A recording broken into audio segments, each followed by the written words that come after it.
Muito bom, meus irmãos, a paz do Senhor Jesus. Estamos dando início à TV Ágape, a TV da sua família. Muito obrigado pela sua audiência, pela sua participação. Fica com a gente até o final. O programa de hoje está uma bênção, um espetáculo, do começo ao fim. Para a gente iniciar bem, já dá o like aí, porque quando você dá o like e compartilha também, o YouTube entende que o produto é relevante e aí entrega para mais pessoas, tá ok? Aqui do lado, aqui eu tenho um chat para você bater um papo, interagir. Enfim, TV Ágape começou e nós já vamos para o primeiro quadro. Bom, meus amigos, essa semana nós vimos aí alguns vídeos na internet acerca da igreja onde o Pablo Marçal tem feito aliança com o pessoal. E no nosso quadro, onde nós falamos dos assuntos do dia a dia, das coisas do cotidiano, eu quero falar hoje sobre um assunto que é um pouco pesado, não quero determinar o que é, mas eu quero trazer alguns conceitos daquilo que a gente acredita ser as tão terríveis seitas. Dentro da visão cristã, dentro daquilo que nós acreditamos como Igreja Batista Ágape, o que é que nós interpretamos como uma seita? Um dos vídeos que tem viralizado é que uma igreja ela tem processado as pessoas por discordarem de suas doutrinas. Ela tem processado as pessoas por exporem algumas falhas teológicas, alguns erros, algumas posturas doutrinárias contrárias às Escrituras, e elas têm adotado essa postura porque eles são a igreja, eles são o povo de Deus. Como que nós, como cristãos, como pessoas que amam a palavra, pessoas que leem a Bíblia, conseguimos identificar o que seria as seitas? Grupos de pessoas reunidos com interesses próprios, onde elas utilizam-se das Escrituras, mas não estão 100% baseadas nelas. Os pilares daquilo que a gente chama de reforma protestante, que foi a porta de abertura para que o evangelho alcançasse a todos, deixando claro que um dos pilares da reforma protestante não era a livre interpretação das Escrituras, mas sim o livre exame das Escrituras. Pastor, como que isso se aplica a nós? A livre interpretação das Escrituras quer dizer que eu vou abrir a minha Bíblia, ler da forma que eu quero, interpretar da forma que eu acredito, sem nenhuma das ferramentas disponíveis, como exegese, hermenêutica, homilética, todas as ferramentas que nos trazem o sentido, o contexto, o texto e aquilo que o texto verdadeiramente quer dizer. Uma interpretação pessoal e eu aplicar aquilo como doutrina. Já a reforma protestante, ela nos trouxe o quê? A capacidade de analisar se aquilo que as pessoas falavam, ela realmente é aquilo que a Bíblia nos diz. Por isso nós somos reformados e protestantes, porque nós acreditamos no poder da reforma e nós protestamos contra a livre interpretação da Bíblia, trazendo para todos a capacidade de ter a sua livre exame. Você hoje tem acesso à Bíblia, você pode ler a sua Bíblia e fazer o comparativo se aquilo que está sendo falado no altar, nas redes sociais, é verdadeiramente aquilo que a sã doutrina nos diz. Então, um dos alertas que nós temos que ter, e aquilo que a Bíblia nos fundamenta acerca do que pode se tornar uma seita, é que ela vai ter um desvio muito forte da sola Escritura, que é somente a Escritura. Nós como igreja protestante, nós cremos que a Bíblia é a única autoridade infalível para a vida de fé do cristão. As seitas, constantemente vão falar de outras fontes de revelações que competem com a Bíblia. Elas vão falar que a Bíblia ela não é inerrante, que a Bíblia ela foi inspirada por homens e nela há erros, ou que livros conseguintes à Bíblia, livros que vieram após, eles também têm o mesmo peso de ensinamento do que a Bíblia tem. Olha o que 2 Timóteo 3, nos versos 16 e 17 vai nos dizer. Toda a Escritura é divinamente inspirada e proveitosa para ensinar, repreender, corrigir e instruir em justiça, a fim de que o homem seja perfeito e perfeitamente habilitado para toda obra. Aqui nós vemos que a Bíblia, as Sagradas Escrituras, elas são completas e suficientes. Nós não precisamos de nada a mais para acrescentar na nossa devoção e naquilo que nós cremos como igreja. Apocalipse 22, de 18 a 19, vai advertir-nos contra a adição à remoção da palavra da profecia. Lembrando que, como já foi dito nos outros vídeos, profecia é a palavra bíblica revelada através da exposição do texto.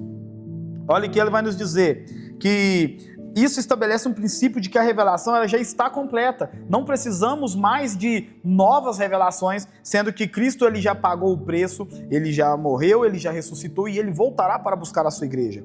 Gálatas 1, dos versos 8 a 9, Paulo vai amaldiçoar aqueles que pregam um evangelho diferente do que ele havia pregado, reforçando que não pode haver uma nova revelação que substitua a original. Uma seita, ela pode até usar a Bíblia, mas a interpretação ela é exclusivamente do seu líder, que se apresenta como o único capaz de entender a verdade. Eles podem ter seus próprios livros sagrados ou profecias que invalidam ou estão até acima da Bíblia. Nós vamos ver que também eles vão ter um desvio de solos cristos, que é o somente a Cristo, que é o segundo ponto das 5 solas. A Bíblia vai nos ensinar que Jesus ele é o único mediador entre Deus e os homens, e a salvação só é possível por meio dele. Seitas entendem que o líder da própria organização ou a própria instituição, elas são intermediárias ou co-salvadoras. Você não será salvo fora daquele lugar, somente aquele homem pode te abençoar ou te amaldiçoar. Então nós temos que ter um leve atenção com os abusos de autoridade que nós podemos encontrar nesses ambientes. Olha o que João 14,6 vai nos dizer. E disse-lhes Jesus: eu sou o caminho, a verdade e a vida, ninguém vem ao Pai senão por mim. Atos 4,12, em nenhum outro há salvação, porque também debaixo do céu nenhum outro nome há, dado entre os homens pelo qual devemos ser salvos. 1 Timóteo 2,5, porque há um só Deus, um só mediador entre Deus e os homens, Cristo Jesus, um homem. A Bíblia é clara, Jesus, ele é o nosso único mediador. O líder ele pode até ser reverenciado de uma forma quase divina em ambientes onde nós podemos identificar sinais de uma seita. Os membros acreditam que a salvação, a plenitude, só podem ser alcançadas através da filiação àquele grupo e obediência irrestrita àquele líder, e não diretamente por meio de Cristo. A divindade de Jesus ela pode ser até negada ou distorcida. Por exemplo, existem lugares onde ele é apenas um anjo ou uma criatura de Deus.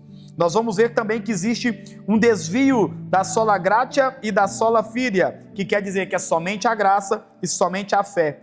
A salvação, segundo a Bíblia, ela é um dom imerecido de Deus. Ela é a graça, algo que nós não merecíamos e veio até nós. Então, a fé em Cristo, ela não vem por méritos humanos. Elas, geralmente, seitas, elas vão dizer que isso, a sua fé, ela é fundamentada pela obra que você executa. Olha o que Efésios 2 vai nos dizer nos versos 8, no capítulo 8, verso 9. Efésios 2, nos versículos 8 e 9. Porque pela graça vós sois salvos, por meio da fé, e isso não vem de nós, é dom de Deus e não vem de obras, para que ninguém se glorie. Este é o texto mais claro até da Bíblia, para nos falar sobre que a salvação é pela graça. Romanos 3,28 vai dizer: concluímos, pois, que o homem é justificado pela fé, independente das obras da lei. Paulo ele deixa muito claro que as obras elas não nos justificam. Gálatas 2,16 vai dizer o seguinte: sabendo contudo que o homem não é justificado por obras da lei, e sim mediante a fé em Cristo Jesus. Meus irmãos, o livro de Gálatas ela é uma forte defesa contra o legalismo e a salvação por obras. Paulo ele se posiciona contrário a essa visão, porque é desmerecer o sacrifício de Cristo. Numa seita, o grupo vai impor um sistema de regras, dieta, vestimenta, doações, participações em ritos, como condição para se salvar ou para se manter puro. A ansiedade sobre a salvação ela é comum, ela é inerente em cada um de nós, mas nós temos que entender que nós nunca seremos bons o suficientes e que sem a aprovação de Deus, o sacrifício de Cristo, jamais seríamos salvos. Nós vamos ver que algumas seitas, elas vão ter uma distorção da natureza de Deus e da pessoa de Cristo. Olha, elas vão apresentar que a Trindade não existe, ou Cristo ele era apenas um homem muito bom, um homem iluminado, um ser evoluído, como algumas religiões vão dizer. Olha o que a Bíblia vai nos dizer, em João 1, nos versos 1 a 3 e no verso 14. No princípio era o Verbo estava com Deus, e o Verbo era Deus. E o Verbo se fez carne e habitou entre nós. Esses versículos estabelecem a divina e a encarnação de Jesus. Que ele era Deus, mas ele também era homem. A Trindade não é algo que se explica, é algo que se acredita. Mateus 28:19 vai dizer o seguinte: a grande comissão vai nos mencionar o batismo, que ele tem que ser feito em nome do Pai, do Filho e do Espírito Santo, confirmando para nós também a doutrina da Trindade. Um grupo que nega que Jesus é Deus, o arianismo, ou que o Espírito Santo é uma pessoa da Trindade, ou que Deus não é um ser trino, por exemplo, pode ensinar que Jesus é uma criação à parte de Deus, ou que o Espírito Santo é apenas uma força ativa. Em suma, nós somos aconselhados pela Bíblia, aconselhados pelo discernimento cristão e pela cosmovisão, a ter a nossa fé extremamente fundamentada dentro da doutrina bíblica, não na doutrina de um homem. Uma igreja genuína, ela se baseia na suficiência da Bíblia, na centralidade de Cristo, na salvação pela graça e na liberdade cristã. Se um grupo desvia-se desses pilares, seja ele chamado de igreja ou não, adicionando regras, glorificando um líder, ou negando aspectos essenciais da divindade de Cristo, ou do poderio de Deus, ou da ação do Espírito Santo, provavelmente nós estamos falando de uma seita, mesmo que esse grupo se chame cristão. É com o senhor, pastorzão. Muito bom, pastor Zilton. Seu quadro, como sempre, edificante. Pessoal, vamos conferir a agenda da igreja para você saber os dias de culto, que eu quero ver você aqui com a gente. Pessoal, eu quero passar a agenda da igreja para você conferir e saber tudo que está acontecendo na igreja. Então vamos lá. Segunda-feira nós temos o culto de oração a partir das 19h30. É o culto onde a gente ora como igreja e quero você aqui com a gente. Toda terça e quinta nós temos culto nos lares. Nós temos uma equipe aqui muito boa, muito bem preparada para levar o evangelho até a sua casa. Quando você quiser um culto na sua casa ou na casa de alguém, nos procure que a gente agenda. Quarta-feira, culto da vitória. Esse culto é maravilhoso. Nós damos uma oportunidade para os pregadores e pregadoras da casa, que por sinal são excelentes. Nesse culto também tem um momento onde nós levantamos um clamor pelas causas impossíveis. Sexta-feira, culto da palavra. Nós, toda sexta-feira, eu, na maioria das vezes, compartilho aqui com você um estudo sobre um capítulo da Bíblia ou sobre um personagem. É um culto para aquele que gosta da palavra, aquele que quer aprender um pouquinho mais. Na quinta-feira, nós estamos aqui, na TV Ágape às 21 horas. No sábado, nós temos o culto dos adolescentes, às 17 horas, onde nós ensinamos os nossos filhos desde cedo o caminho da igreja, como cultuar ao Senhor. E ainda no sábado, às 19h30, nós temos o culto dos jovens, o culto da mocidade. Se reúne aqui todo sábado, faz uma festa, um grande culto ao Senhor. No domingo, nós temos às 9 horas a nossa EBD, a nossa escola bíblica, onde nós separamos um tempo maior para o aprendizado do Evangelho, para você que gosta de Bíblia mesmo, todo domingo às 9 horas. E no domingo também nós fazemos a classe do batismo. Para aqueles que querem batizar, tem uma classe à parte. Domingo à noite, 19 horas, é o culto da família, onde nós nos reunimos aqui, vem muita gente. Nós apresentamos a nossa semana no altar de Deus, nós consagramos a nossa semana. E uma última coisa, nós temos aqui na igreja também vários ministérios, ministério de adolescente, das crianças, intercessão. Mas eu quero falar de um especial, é o projeto social, para você que gosta de trabalhar nessa área. Tem uma equipe aqui que ajuda com alimentos, na época do frio junta as roupas, enfim, você que gosta também desse trabalho, vem aqui participar com a gente. Essa é a agenda da igreja, venha ajudar conosco. Agora que você já sabe os dias de culto, não tem desculpa para você não vir. Eu estou sempre na porta ali, eu e minha esposa Flávia, quero te dar um abraço, cumprimentar você. Vamos conferir alguns takes, alguns lances, algumas imagens daquilo que Deus tem feito e vamos conferir o culto de ceia que aconteceu nesse domingo. Vamos lá.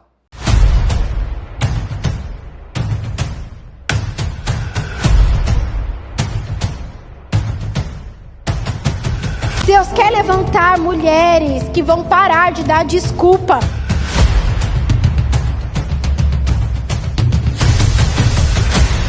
Que vão parar de se apropriar de mentiras, de viver escondido, porque Deus tem algo sobre a sua vida. Ele não tem uma vida de frustração para você. Ele tem uma vida de plenitude para você. Ele tem uma vida completa.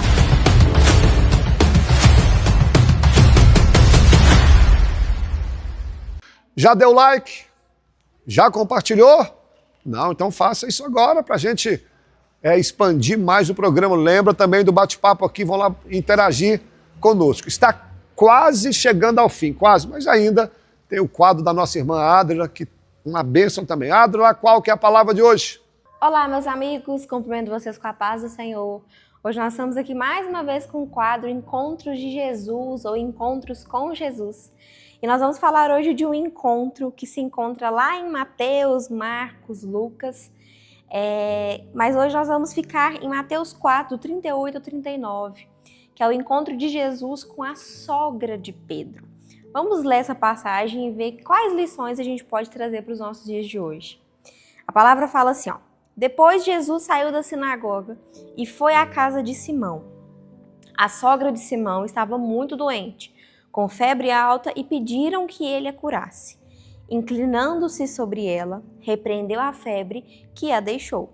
Ela se levantou de imediato, ou em algumas palavras, imediatamente, apressadamente, e começou a servi-lo. Bem, Jesus, ele estava ali numa série de curas, e Pedro pede para que ele vá à casa de sua sogra curá-la, porque ela estava com febre. E quais são as lições que nós podemos tirar dessa passagem para as nossas vidas de hoje? A primeira lição que falou muito ao meu coração é que Jesus, ele entra onde ele é convidado. A gente pode ver que Pedro pediu para que ele fosse à casa da sua sogra e ela abriu a porta para ele, para que ele fosse curado. Então Jesus, ele vai transformar aqueles lares que ele é convidado para entrar. E eu te pergunto, você tem convidado Jesus para entrar no seu lar? Não só para que ele cure, mas para que ele habite, para que ele faça presença nesse lugar? Fica a reflexão para nós. Outro ponto que muito fala comigo nessa passagem é que ele vê as necessidades mais simples do nosso coração. A febre, hoje em dia, é uma condição comum, é uma coisa simples. Pessoas dão febre, crianças, bebês dão febre, isso é normal, muitas doenças geram febre. Mas naquele tempo a febre era um sintoma muito grave, porque a medicina não era tão evoluída quanto é hoje. Mas Jesus, mesmo sabendo que a febre era algo que poderia chegar em muitos lares, foi até a casa daquela mulher para curar aquela mulher. Isso mostra que Jesus se preocupa com as necessidades mais simples do nosso dia. Muitas das vezes a gente fala, isso aqui eu nem vou tratar com Jesus, nem vou falar com Deus, isso aqui ninguém sabe, isso aqui ninguém se importa. Mas eu te falo, Jesus se importa com as coisas simples que você passa, com as enfermidades simples, com os problemas simples que você passa, aquelas coisas cotidianas do seu dia a dia mesmo. E, por fim, para fechar, o que essa mulher que estava enferma começou a fazer imediatamente quando foi tocada ou quando se encontrou com Jesus? A palavra fala que ela começou a servi-los imediatamente. Sabe o que isso me ensina? O encontro verdadeiro com Jesus gera serviço. Aquele que encontra-se com Jesus, ele não consegue ficar parado. Ele não consegue não levar a servidão para mais pessoas. Ele quer trabalhar na obra, ele quer fazer parte da igreja, ele quer fazer parte do corpo de Deus. Ele não consegue ficar quieto, parado. Então, se você foi encontrado por Jesus, como é que você tem usado esse tempo de encontro, depois dele? Você tem servido a obra? Porque foi isso que a sogra de Pedro nos ensinou. O verdadeiro encontro, ele gera um coração servo, um coração que serve. Então, fique aí com essa passagem, essa é a passagem da sogra de Pedro, e eu espero que tenha falado com você assim como falou comigo. Até a próxima. Chegou o momento da palavra, e hoje iniciarei uma série de mensagens que eu preguei na ceia. Eu quero compartilhar com você durante os dias. Fica com a gente, a palavra de hoje está linda, vamos ouvir a mensagem de Deus. 1 Reis, capítulo 18, verso 20, é um trecho da palavra que eu ministrei aqui na ceia, a primeira parte dela. E então enviou Acabe mensageiros a todos os filhos de Israel e ajuntou os profetas no Monte Carmelo. E então Elias se chegou a todo o povo e disse: até quando cocheareis entre dois pensamentos? Se o Senhor é Deus, segue-o, mas se é Baal, segue-o. Porém o povo não lhe respondeu. E então disse Elias ao povo: só eu fiquei dos profetas do Senhor, e os profetas de Baal são 450. Deixe-nos, pois, 2 novilhos, escolham para eles, para si, um dos novilhos, e dividindo em pedaços, o ponha sobre a lenha. Porém, não lhe metam fogo, e eu prepararei o outro novilho, e porei sobre a lenha, e não lhe metereis fogo. Então invocai o nome do Senhor vosso Deus, e eu invocarei o nome do Senhor. E há de ser que o Deus que responder por fogo, este que é o Deus. E todo o povo respondeu e disse: boa essa palavra. Disse Eli aos profetas de Baal: escolhei para vós outros um dos novilhos e preparai o primeiro, porque sois muitos, e invocai o nome do Senhor o vosso Deus, e não lhe metais fogo. Tomaram o novilho que lhes fora dado, prepararam e invocaram o nome de Baal desde a manhã até o meio-dia, dizendo: ah, Baal, responde-nos. Porém não havia uma voz que lhe respondesse. E manquejando, se movimentaram ao redor do altar que tinham feito. Ao meio-dia, Elias zombava deles, dizendo: clamai em altas vozes, porque ele é Deus. Pode ser que esteja meditando, ou atendendo a necessidade, ou de viagem, ou a dormir, e aí ele despertará. E eles clamavam em altas vozes, e se retalhavam com facas e com lancetas, segundo o seu costume, até derramarem sangue. Passado o meio-dia, profetizaram eles, até que a oferta de manjares se oferecesse. Porém, não houve nem voz, e nem resposta, nem atenção alguma. E então disse Elias a todo o povo: chegai-vos a mim, e todo o povo chegou a eles. E Elias restaurou o altar do Senhor que estava em ruínas. Meus irmãos, a nossa vida ela é marcada por batalhas, por guerras e por lutas. Ninguém pode dizer assim: eu não estou enfrentando guerra. Ninguém pode dizer. A nossa vida é marcada por batalhas e lutas e, claro, algumas menores, outras maiores. Tem momentos que na nossa vida as guerras são mais intensas. Enfim, todos nós enfrentamos batalhas. Mas tem guerras que a gente não pode perder. Tem guerras que a gente não pode ser vencidas por ela. Por exemplo, a guerra da família, a guerra do ministério, a guerra contra o pecado, a guerra contra Satanás. A gente não pode perder esse tipo de batalha. E a Bíblia mesmo, ela menciona algumas batalhas memoráveis. Por exemplo, quem não lembra da batalha no Mar Vermelho, quando Israel estava saindo do Egito, Faraó tentando impedir com que Israel saísse. E o Senhor atraiu os egípcios até o Mar Vermelho, e ali Deus fechou o mar e todos foram mortos, todo o exército de Faraó, melhor dizendo. Essa guerra aqui simboliza a guerra da salvação, onde Israel não teve que fazer nada, Deus pelejou por eles. Aqui Faraó simboliza Satanás. E a guerra da salvação a gente não tem que fazer nada, porque a salvação ela provém de Deus.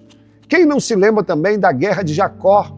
Oséias capítulo 12, verso 3, vai dizer que Jacó lutou no ventre da mãe e depois ele lutou contra Deus.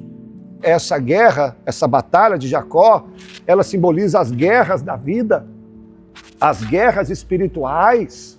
Ele também lutou para ter a sua esposa, representa a luta da área sentimental, é batalha. Quem não lembra também de Davi e Golias, onde Golias representava ali a fúria do inimigo, aquele problema que é maior do que a gente, mas mesmo Davi sendo menor, Deus concede-lhe vitória. Mas essa guerra que eu acabei de ler, essa batalha de 1 Reis capítulo 18, é uma batalha diferente. Por quê? Aqui não tem espada, aqui não tem morte no começo, aqui não tem confronto de luta, mas era uma batalha. Mas essa batalha, diferente das outras, era uma batalha Deus chamando o povo de volta, porque o povo estava servindo a Baal. Baal era uma entidade cananeia, era considerado o deus da fertilidade, o deus da chuva, o deus da agricultura. E o povo, de fato, estava servindo a esse Deus. Então essa guerra é Deus trazendo o povo de volta. Mas algo me chamou a atenção. Por que o povo abandonou o Senhor? O que leva alguém a abandonar a Deus que o salvou, que o perdoou, que o santificou? O que leva alguém a abandonar a Deus? Como pastor também há mais de 20 anos, eu me faço essa pergunta. Constantemente eu vejo pessoas aqui que o Senhor salvou, que o Senhor mudou a história do casamento, mudou a história da vida, curou. E mesmo assim as pessoas abandonam a Deus. Eu descobri 3 motivos. O primeiro motivo que o povo servia a Baal, porque Baal era o deus dos reis. Acabe, que era o rei, e a sua esposa Jezabel, serviam a Baal. Então, a influência do povo, a influência dos reis, a influência de pessoas faz a gente abandonar Deus. Então, cuidado com os lugares onde você frequenta, cuidado com as pessoas que você conversa, porque pode te afastar de Deus. Segundo motivo, o povo, eles viviam da colheita, da agropecuária, então eles precisavam da chuva. E sempre quando faltava chuva, eles recorriam a Baal. Porque, afinal de contas, se Baal é Deus da chuva, vai que dá certo. Ou seja, a visão do trabalho deles era mais importante que a fidelidade a Deus. E hoje as pessoas, por causa do seu trabalho, da sua renda, abandonam a Deus por qualquer motivo. Eles querem que a sua renda continue. E o terceiro motivo que eles adoravam a Baal, porque era uma religião muito atrativa para a carne. Baal não exigia renúncia, Baal não exigia mudança de vida, e até nos cultos havia até um culto à carne, porque havia as prostitutas espirituais, onde dentro do culto eles mantinham relações sexuais. Poxa, quem não quer uma religião dessa? Que não te cobra nada, que não te exige nada, você pode fazer do jeito que você quer. Então era por isso que as pessoas trocavam a Deus, mas essa troca por Deus vai trazer uma consequência muito séria, porque Elias, direcionado por Deus, vai chegar até Acabe e dizer: Acabe, o Deus cuja face estou, que não vai cair uma gota de água do céu, nem orvalho, mediante a minha palavra. Eu não posso falar aqui por causa do tempo, mas Elias já tinha falado com Deus. E quando você fala com Deus, você tem autoridade para chegar diante do problema. E a água, a chuva, simboliza vida. Durante 3 anos e meio não caiu uma gota de água do céu. Aqui em Minas, quando fica um tempo sem chover, os rios secam, os animais sofrem, a plantação acaba. Agora você imagina 3 anos e meio. Agora por que isso acontece? Poxa, cadê Baal que não os ajuda? Cadê Baal que é o Deus da chuva? Porque quando você decide abandonar a Deus, você agora arque com as consequências. Você não quis sair da igreja, você não quis viver a sua vida, você não quis trocar o Senhor, agora aguenta as consequências. Deus não tem agora culpa disso não. Mas é o perigo de nós abandonarmos a Deus. E então, depois de 3 anos e meio, o Senhor disse para Elias: Elias, apresenta-te agora a Acabe, que eu vou trazer chuva sobre a terra. Elias está há 3 anos e meio escondido. Nesses 3 anos e meio, Elias sumiu da história, Deus o escondeu. No verso 3 do capítulo 17, Deus diz: esconda-te, porque tem um momento que Deus vai te esconder. Tem um momento que você vive na obscuridade e ninguém gosta disso. A gente vive num mundo onde se esconder parece derrota, se esconder parece vergonha, mas não é assim. Na vida cristã, Deus vai te esconder muitas vezes. Estou pregando para algumas pessoas agora que você está escondido, parece que as coisas não rompem, parece que as coisas não vão, parece que Deus te esconde. Mas para terminarmos aqui no verso 1 do capítulo 18, Deus vai dizer: apresenta-te a Acabe. Porque tem um momento do esconderijo, mas tem um momento que Deus manda você se apresentar. Porque quando Elias estava escondido, ele não estava sumido, Deus estava preparando ele. Porque no capítulo 17 ele vai ser sustentado por Deus no ribeiro de Querite, pelos corvos. Deus vai usar uma viúva para cuidar dele e ele vai ver uma ressurreição, ou seja, o período do escondimento é onde Deus está te dando experiências, é onde Deus está trabalhando com você, é onde Deus está firmando a sua fé. Então não se desespere porque você está escondido, Deus está cuidando de você, você está tendo experiência e vai chegar uma hora que Deus vai dizer: apresenta-te, aparece-te, porque aí sim você vai ver Deus revelando a você, você vai ver Deus te dando experiências a qual você nunca teve. Nós vamos orar aqui e semana que vem a gente dá sequência a essa palavra. Vamos orar. Senhor, eu quero te entregar cada vida que ouviu essa palavra. Às vezes, como Israel, a gente te troca por coisas tão banais, pensando em nossas coisas, pensando no nosso bem. A gente quer uma religião que não nos cobre nada e assim nós nos afastamos e com isso vem as consequências. Mas assim como Elias, nós queremos ouvir a tua voz. Assim como Elias, nós queremos ser direcionados por ti. Nós não vamos trocar o Senhor, ainda que isso nos custe até mesmo o perigo da nossa vida. E assim como o Senhor escondeu Elias, esconda-nos também, ó Deus. Existe um período onde o Senhor vai tratar conosco, onde o Senhor vai firmar a nossa fé. Por mais que para muitos pareça que nós estejamos mortos, na verdade, estamos tendo experiências contigo. Senhor, cuida deste homem, dessa mulher, restaura a saúde, restaura a família, abra a porta de emprego, que não falte alimento nessa família. Senhor, que aqueles que estão afastados dos seus caminhos, que eles possam voltar nesse dia. Eu declaro toda sorte de bênçãos na vida deles em nome de Jesus. Amém. Assim a gente encerra mais o programa. Muito obrigado pela sua audiência, pela sua participação. Não esqueça de dar o like nem de compartilhar. Permitindo Deus, estaremos aqui semana que vem. Um abraço, Pai do Senhor, com Deus.